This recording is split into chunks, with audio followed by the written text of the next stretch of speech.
माँ गुजर गई होगी, उनकी भी तो माँ होगी जिनकी गोद उजड़ गई होगी, उनके भी तो बच्चे होंगे जिनके सर से उनके बाप का साया उठ गया होगा। किसी का अपना हमेशा के लिए खो गया, रोता रहा पूरा परिवार और पूरा देश स्टेटस लगाकर सो गया।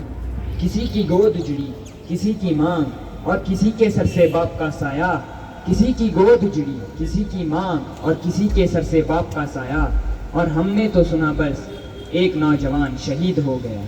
अब हमारा ये फर्ज बनता है कि हम उनके इस बलिदान को व्यर्थ न जाने दें। हम एक ऐसा जीवन जिए कि अगर ऊपर बैठा कोई शहीद हमें देख रहा हो तो उसे गर्व हो कि उसने जिस देश के लिए अपनी जान दी थी, आज उसकी देश की युवा पीढ़ी उस देश को पूरी दुनिया में सबसे आगे ले जा रही है। साथियों, हमारा भारत देश दुनिया में सबसे युवा देश है। यदि देश की युवा शक्ति भटक गई तो देश गर्त में चला जाएगा, लेकिन अगर ये युवा शक्ति जाग गई तो भारत को विश्व गुरु बनने से कोई नहीं रोक सकता। करगिल के शहीदों का कर्ज हम उतार नहीं सकते, लेकिन अब उन्होंने अपना आज हमारे कल के लिए कुर्बान कर दिया। हमारा ये तिरंगा इसलिए नहीं लहराता क्योंकि हवा चलती है, बल्कि ये हर उस सैनिक की आखिरी सांस से लहराता है जो इसकी रक्षा में शहीद हो गए।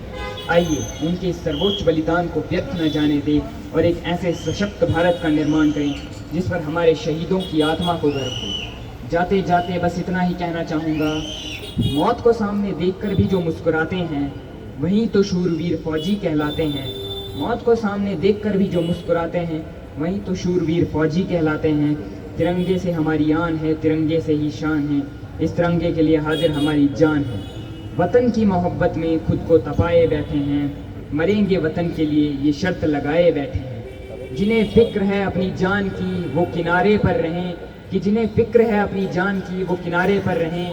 हम तो दरियाए शहादत में गोता लगाए बैठे हैं। जय हिंद, जय भारत, वंदे मातरम, भारत माता की जय।